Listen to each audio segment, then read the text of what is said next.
Hello everyone and welcome to another Top 5 Records video. It's a very sad day. Ozzy Osbourne died.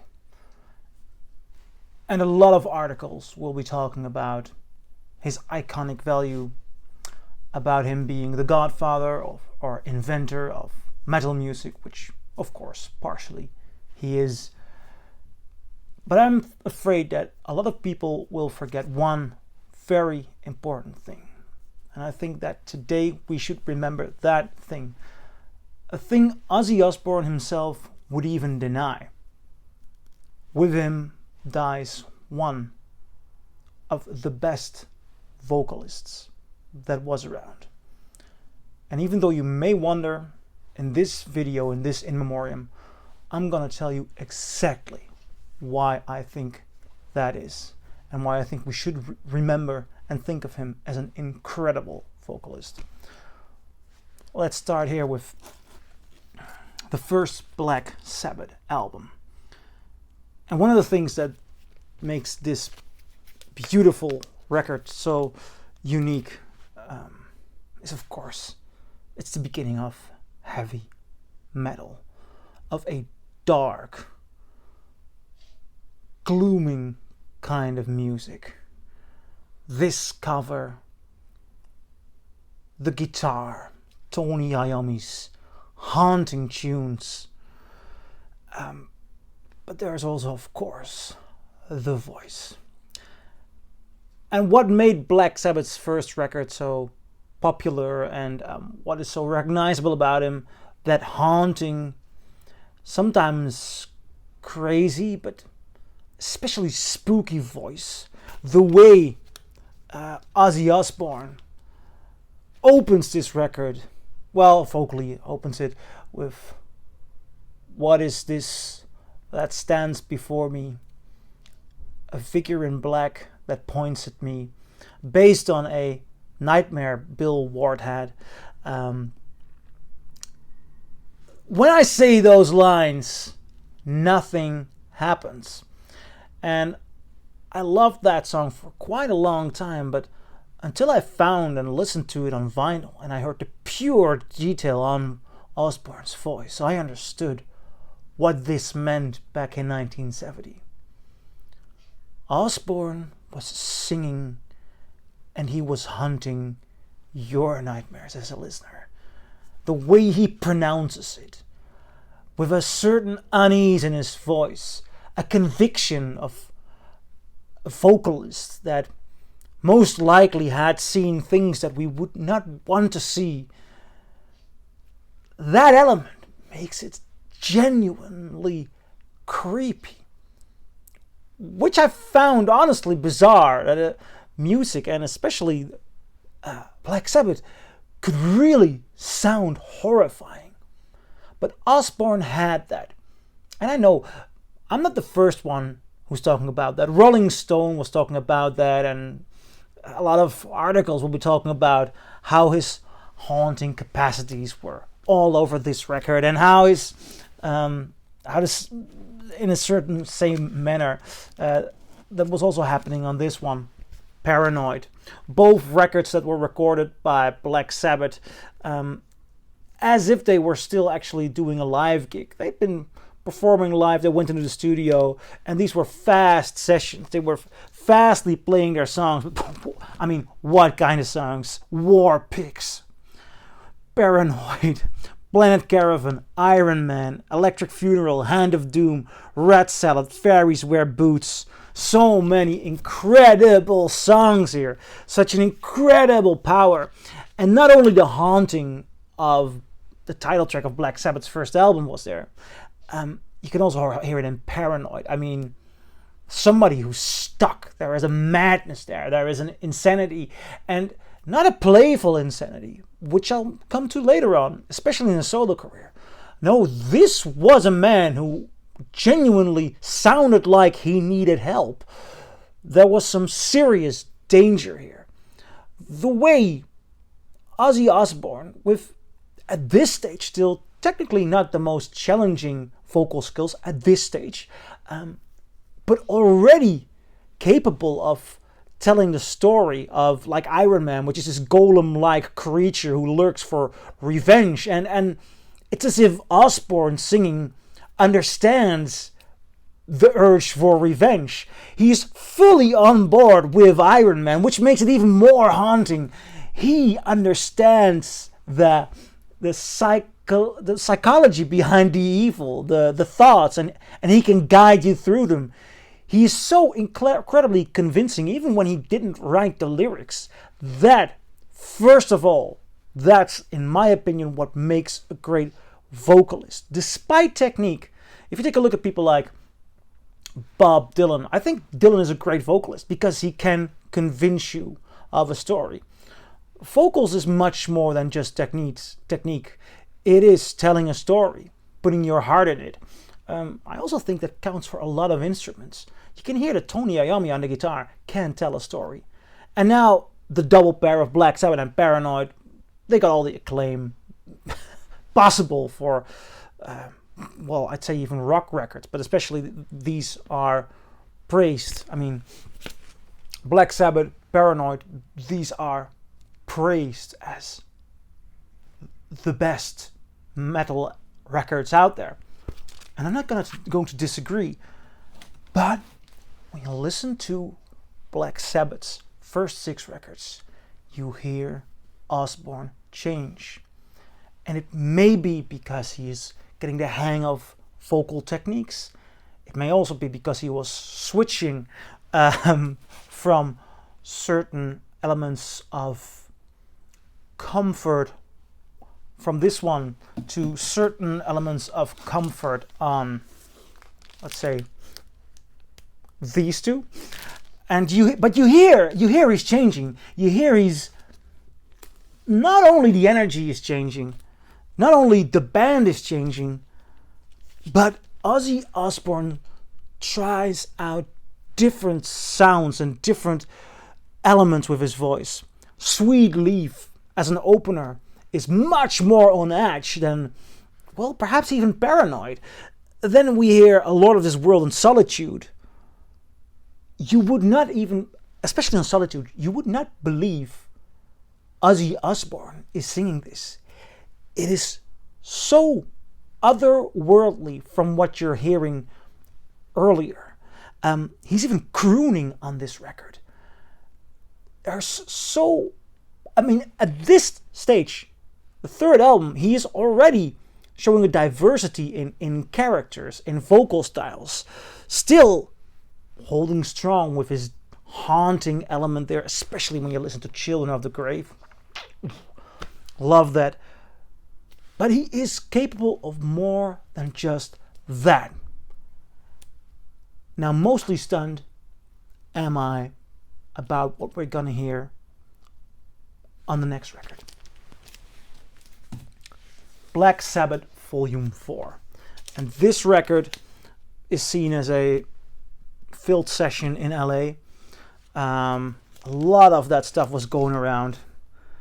And nevertheless, they made a brilliant record there. On this Black Sabbath 4, there are loads of brilliant, great songs. And the music of the band is getting more complex. But Osbourne, and this is truly stunning, sings Changes.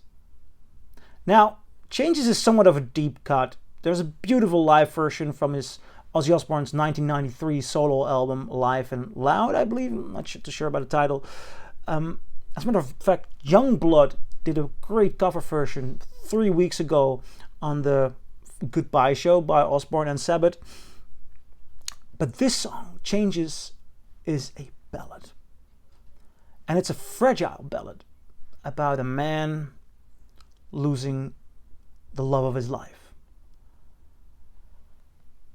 And Osbourne sings it as such a beautiful, genuine, open person. In a certain way, it's as if nothing of the tough, unapproachable metal vocalist remains in the way he approaches it and in the way he gives you something of his soul. on the other end, because he is so true to himself on that delivery, it doesn't feel at all as if he's betraying his old style or his old self.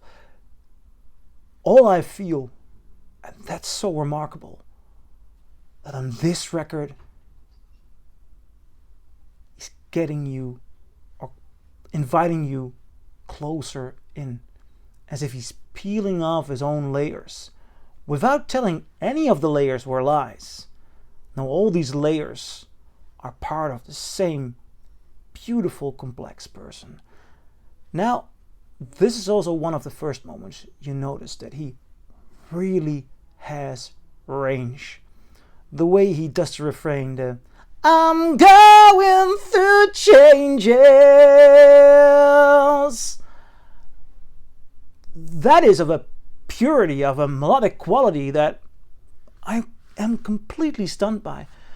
The entirety of this record has great songs. Wheels of Confusion, Tomorrow's Dream, Supernaut, Snowblind. Snowblind's really good. But Changes, that is something unique. Oh, I just reading the sleeve here, and it says, "We wish to thank the great Coca-Cola Company of Los Angeles." Those jokers. Thing is, and that's the bizarre thing I think we should also remember, talking about Ozzy Osbourne and Black Sabbath. The first 6 Sabbath records are a streak of pure brilliance like only the Beatles, Kraftwerk, Led Zeppelin know about. I mean, a continuous streak of development within already finding a new genre. Brilliant albums. This is Beatles level, but it's heavy metal and it's unique. Another gorgeous Black Sabbath moment for me is on this record, Sabbath Bloody Sabbath. And to me, this is where Ozzy Osbourne does the most technically brilliant line delivery that I've ever heard. When I put on this first US pressing, and it was recorded in the US, so I'd say go for a US pressing, but the sound quality is just astonishing. When I first put this on, I didn't know where to look. On Sabbath Bloody Sabbath, there's this moment when, very high pitched, I don't think I have the right key to do it, but he has this Sabbath Bloody Sabbath, what more can you do? Living just for dying just for you, yeah! And I mean, the way he does that, I mean, the way he does that, and those lines, that height, that control goes on and goes on and goes on, and he keeps delivering. It is just such an astonishing technique. You know, I started off singing in bands when I was 15, 16, 17, and the first songs we played were Paranoid and Iron Man, and we were completely stuck with the first 2 Sabbath records.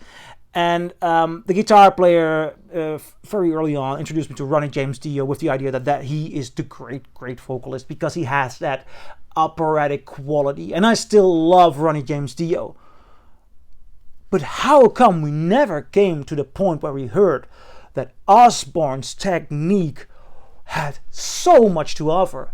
There was so much more going on that record than we as a band doing covers, doing tributes, were aware of. And still, when I talk to a lot of Sabbath fans or music fans, I rarely hear the devotion to the beautiful technique and conviction that Osbourne had there. We're all talking about him as an icon, but this is brilliant vocal technique. So on point, coming up with it, delivering it. The man was a vocal genius. There's still one more great Black Sabbath record. Actually 2. I do not have 13 on vinyl, which was their final record with Ozzy, which is very good. This is from the original run, Sabotage. Awesome record as well. Brilliant. But in his timeline, 2 years after this record, he left Black Sabbath. They were having problems with narcotic abuse. And while Ozzy Osbourne, down and out, left behind by his band, decided to go into a hotel room and decided that he would drink himself to an end, the daughter of Black Sabbath's manager, who we know now as Sharon Osbourne, came into his life, and she helped him. She helped him to start a solo career. But where do you go? Where do you go when you have... I mean, these musicians are incredible with such a unique sound. What do you do? Well, I think the most unlikely thing happened. And it's called Blizzard of Ozz. Ozzy Osbourne found new band members. All of them great. I mean, we got Bob Daisley. I believe he was in Rainbow. Am I? Lee Carslake on drums. Great musicians. But he also found this hard rock metal guitar player who was completely influenced by classical music. Randy Rhoads. And he was the new young boy genius. Together, they made something incredible. When Ozzy Osbourne walked out of the studio before the guitar tracks were delivered, he said, it's an okay album. After Randy Rhoads added the guitars, it became a reinvention of metal. A reinvention of metal that has its classical influences. It even has a little bit of a Van Halen influence. But Ozzy Osbourne himself sounded different. It was much more playful. He was aware of the image, the madman image, and right now he started playing with it. And that sounds just so sweet. This record has one of my favorite Ozzy Osbourne tracks, Mr. Crowley. I believe this is also the one that has, I'll double check, Crazy Train. Obviously. Crazy Train, I Don't Know, brilliant song. Mr. Crowley, Suicide Solution, Revelation, that's a good song, very good song. Mother, please forgive them, for they know not what they do. Man, this is introducing the 80s to a different kind of metal. Very, very dark, at moments very, very dark, but very playful as well. It's the tone of it is different from Sabbath, but it's so true to Ozzy Osbourne. And he made so many great albums. The two of them, Randy Rhoads and Osbourne, also did this one, Diary of a Madman. I like it. I like this one as well. Great record. I love the imagery. And you can see in the pictures, this is playfulness. The man is fooling around. He's having fun. And that's also what you notice at these live shows. Sadly, Randy Rhoads died on tour in a horrible plane accident. As a matter of fact, it's too bizarre to understand. Well, I'll try to explain. They were touring. They stopped at a mansion with their tour bus. The driver of the tour bus decided it was time to take a plane that was there, a private plane, and to take, while obviously, you know, and to go for a flight. Randy Rhoads was afraid to fly. He didn't want to fly. But I believe the driver convinced him to give it a shot at that moment. And the private plane crashed. It even hit the tour bus. And the tour bus, I believe, was okay. I believe Ozzy Osbourne was even sleeping in the tour bus. But the plane crashed. And with that, an essential element of Ozzy Osbourne's solo career died. Osbourne paid tribute. In 1986, he released this live album, which contains beautiful, beautiful, brilliant live shows with Randy Rhoads. And this is one of the best live recordings you'll find in the entire Sabbath era. I mean, there are great live Sabbath recordings. There should be a brilliant live release from 1975 in New Jersey. Please release that. If anyone from Black Sabbath Productions is watching. If there is something as Black Sabbath Productions. But this is just creme de la creme. The way Randy Rhoads breathes a different kind of air into Iron Man, Children of the Grave, Paranoid, but his versions of I Don't Know, Crazy Train, Mr. Crowley, it also has Flying High again. Man, what a loss. Randy Rhoads was such a loss, but still, Osbourne kept producing great stuff. This live album, this one, Bark at the Moon, and also deep into the 90s, even around the time when he did the Osbournes, he had a beautiful solo hit with Dreamer. I love that song.